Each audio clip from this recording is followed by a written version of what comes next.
How do? Is this your bike, sir? Yes, sir. What year is it? 2013. 2013. Yes, sir. ZX-10R. What kind of numbers you think it'll put out? I got it tuned on the dyno by my tuner. It was a really good Central Florida tuner, Chris Hall. It put down 190 on its dyno. Woo! 190? Yeah. That's serious. It's only got like 5,000 miles on it, so we'll see. It's only got 5,000 miles? Yeah, we're hoping for 190 again. Wow. That's impressive. Yeah, I know. He was shocked too. Me and him looked at each other, we're like, whoa. He was like, yo, you made pretty good numbers for Gen 4 ZX-10. Good thing I stayed around for this one. I gotta see this. Dude, he said this is gonna put out 190 horsepower. Got a great city grades. Yeah.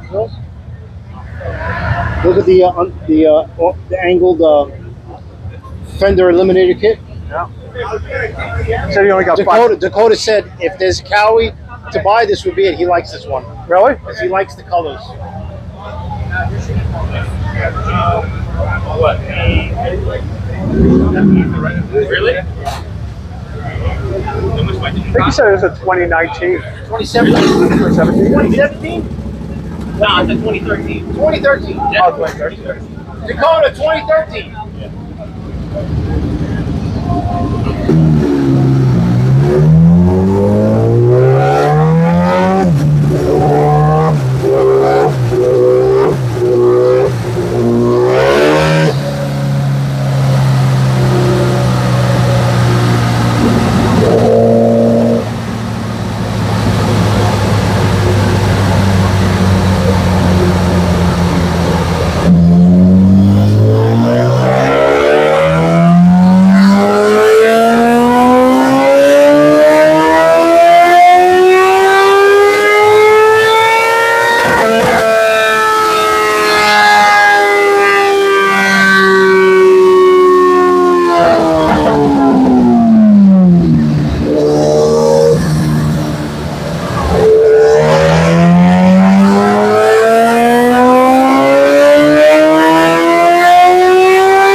We got it.